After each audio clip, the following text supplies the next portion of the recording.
በመንፈስ ቅዱስ የሆነ ሕይወት። በመንፈስ ቅዱስ የሆነ ሕይወት የተደነገጉ ሕግጋት የሉትም። ሙት ሕግጋትን ሁሉ ገሸሽ አድርጎ በቀጥታ የእግዚአብሔርን ፍቃድ ይሻል። ይህ ከላይ የተወሳው የአገልጋይ ምሳሌ ጋር ሊመሳሰል ይችላል። ቤቱን ካጸዳና ካስተካከለ በኋላ ቀጣዩ ስራው ምን መሆን እንዳለበት አያውቅም። 6 ሰዓት ላይ ምሳ ማቅረብ ይጠበቅበት ወይም ሌላ ስራ። በመንፈስ ቅዱስ የሆነ ሕይወት ግን ከዚህ ጋር በጣም ይመሳሰላል።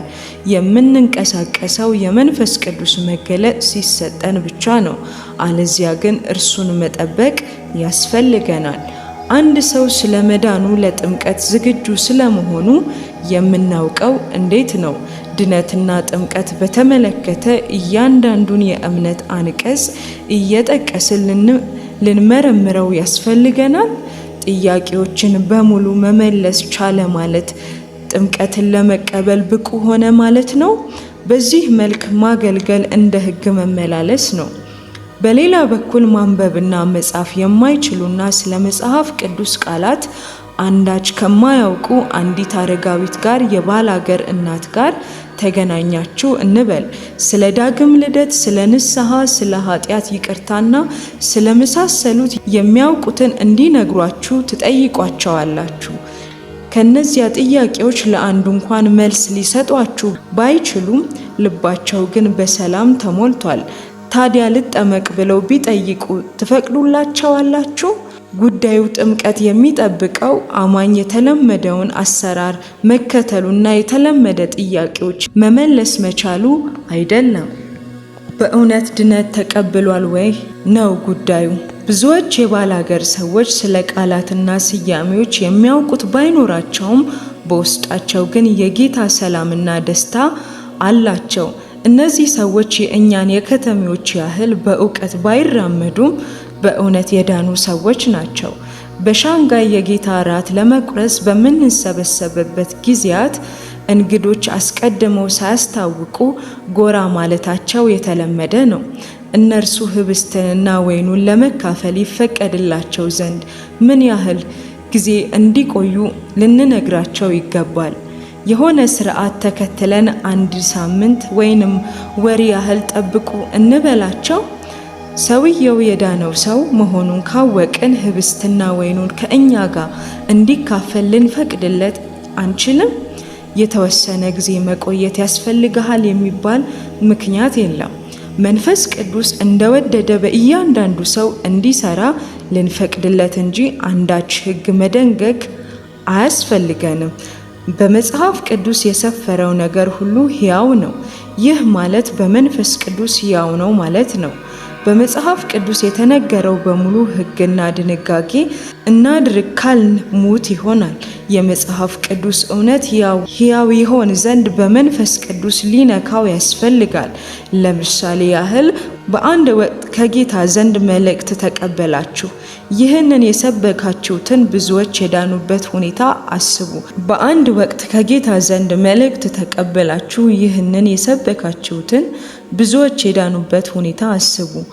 ሌላ ጊዜ እንደገና ይህ የቀደመው መልእክታችሁን ለበርካቶች መዳን ምክንያት በመሆኑ የተነሳ አሁንም በዚያ መልእክት ያ አይነት ስኬት እንደሚደረግ ታስባላችሁ። ስለዚህ ያንኑ መልእክት ትሰብካላችሁ። ሆኖም በዚያ ወቅት ማንም ሰው አልዳንም። የእናንተ ግምት ይኸው መልእክቱ ባለፈው ጊዜ ለበርካቶች መዳን ምክንያት ሆኗልና አሁንም ይህ ይደገማል የሚል ነው። ሆኖም የጠበቃችሁት አልሆነም። ይህ አንድ ነገር እንገንዘብ። ይህንኑ መልእክት በመንፈስ ቅዱስ ብትሰብኩ ብዙ ነፍሳትን ሊያድን ይችላል፣ አድኖማል። ሕግን በተመለከተ ብትደግሙት ግን ነፍሳትን ሊያድን አይችልም። መንፈስ ቅዱስን ተከትለን በምናደርገው ሕግን ተከትለን በምናደርገው መካከል ያለው ልዩነት ይህ ነው። በመንፈስ ቅዱስ ሕያው ምሪት መሰረት ያልተደረገ ሁሉ ሕግ ነው። ብዙ ጊዜ ቀደም ሲል ከመንፈስ ቅዱስ ተቀብለን የነበረው ምሪት ለዛሬ ምሪት እናደርገዋለን። ይሁን እንጂ በአንድ ወቅት ተሰጥቶን የነበረው ምሪት ለዛሬ መጥቀም እርምጃችን ወደ ሕግ እንደሚለወጥ ማስታወስ አለብን። ቀደም ሲል መንፈስ ቅዱስ በአንድ አይነት መንገድ መርቷችሁ ነበር ማለት ዛሬም የግድ የዚያን መንገድ ይመራችኋል ማለት አይደለም። የትናንቱ ምሪት ለዛሬው መገለጥ በሕግ መመላለስ ነው። መጽሐፍ ቅዱስን በመታዘዝ ረገድ እንኳን ይህን ሕግ መታዘዝ ጉዳይ ሊሆን ይችላል። የመንፈስ ቅዱስን ምሪት በውስጣችሁ ሳትቀበሉ መጽሐፍ ቅዱስ ስላለ ብቻ የመንፈስ ቅዱስ ጥምቀትን ብትቀበሉ ይህ ሕግን የመከተል ጉዳይ ሊሆን ይችላል። መጽሐፍ ቅዱስ የሚለንን ማድረግ አለብን። በተጨማሪም ግን የውስጥ ምሪት ያስፈልገናል። ትክክለኛ ምሪት ተቀበልን የሚባለው እነዚህ ሁለቱ ሲጣመሩ ነው።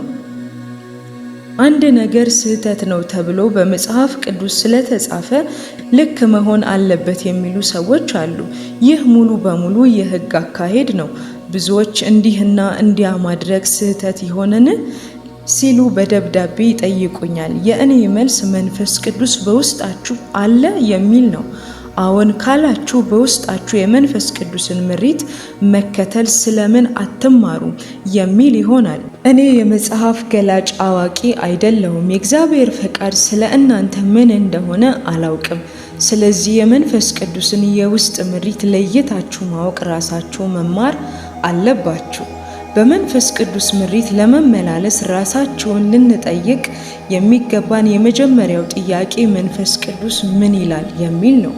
መጽሐፍ ቅዱስ ስለዚህ ጉዳይ ምን ይላል የሚለውን ጥያቄ ለተወሰነ ጊዜ አቆዩት። ሁል ጊዜ ቅድሚያ ልትሰጡት የሚገባው በውስጣችን ምን ይላል የሚለውን ጥያቄ ነው። ዛሬ አማኞች የሚበዙ አስቀድሞ የሚጠይቁት መጽሐፍ ቅዱስ ምን ይላል የሚለውን ጥያቄ ነው።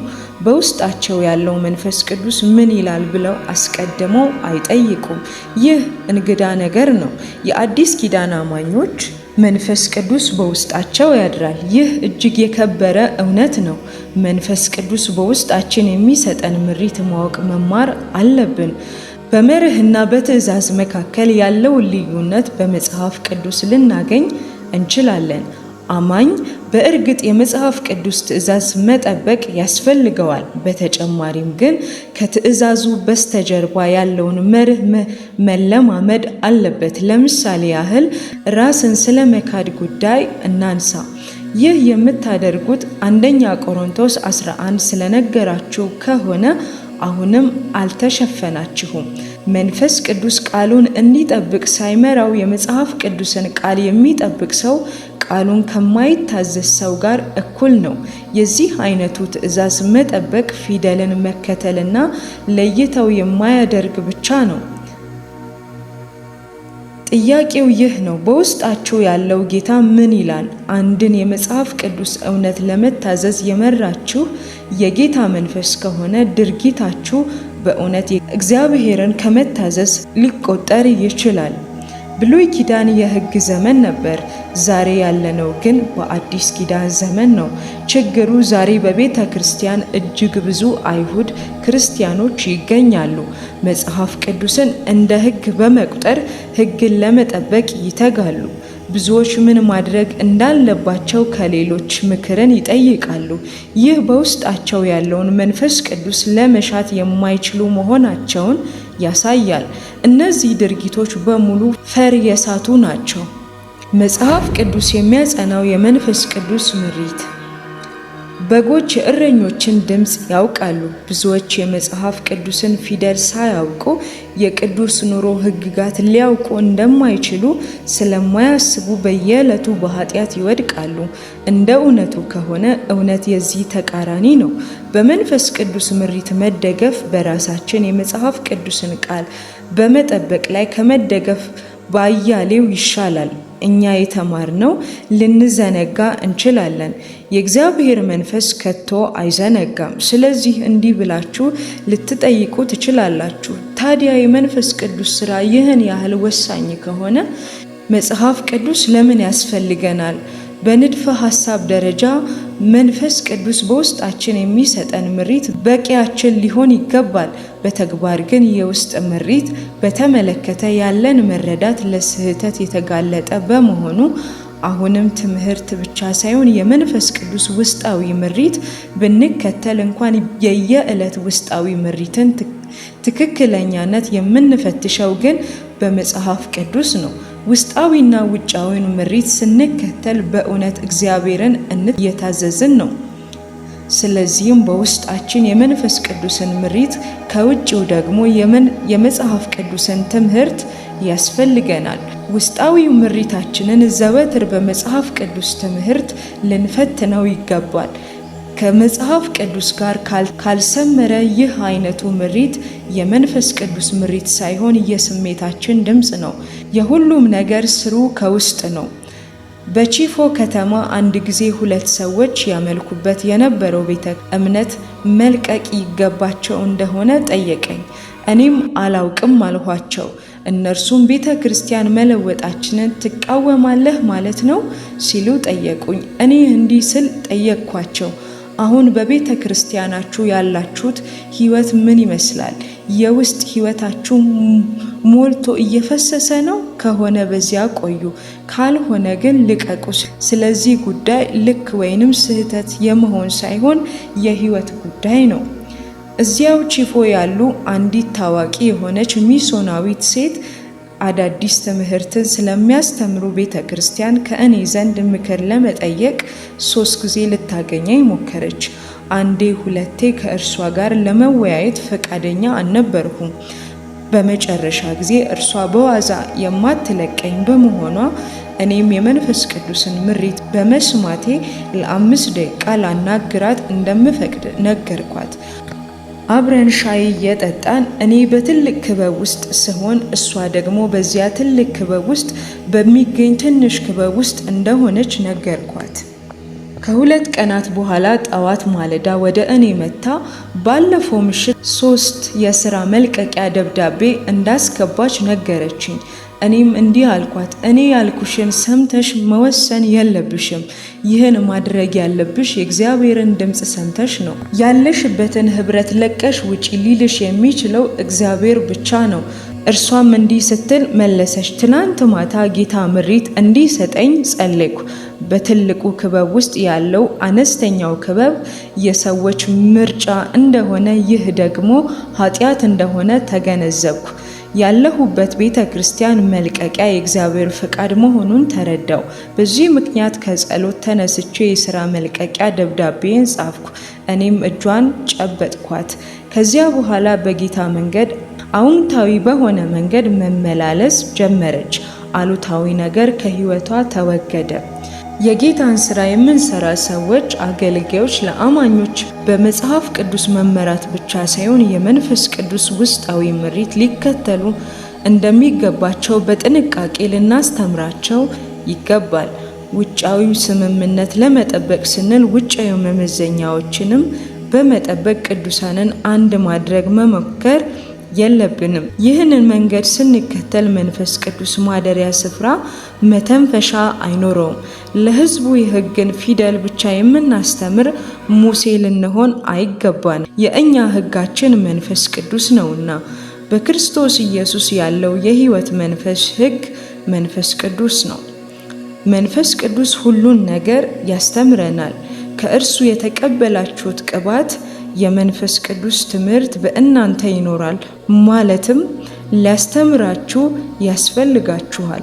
ነገር ግን የእርሱ ቅባት ስለ ሁሉ እንደሚያስተምራችሁ እውነተኛ እንደሆነ ውሸት እንዳልሆነ እናንተ እንዳስተማራችሁ በእርሱ ኑሩ። በውስጣችን ያለው የመንፈስ ቅዱስ ምሪት መስማት መማር አለብን። የውጭው ሕግ ብቻ ብንከተል ፍጻሜያችን ከእግዚአብሔር የተነጠለ ሕይወት ነው። ውስጣችን ባለው መንፈስ ቅዱስ ስንኖር ግን ለአፍታም ቢሆን ከእግዚአብሔር የተነጠለ ሕይወት ሊኖረን አይችልም። ይቀጥላል። ቪዲዮውን ከወደዱት ላይክ፣ ሼር፣ ሰብስክራይብ ማድረግ አይርሱ።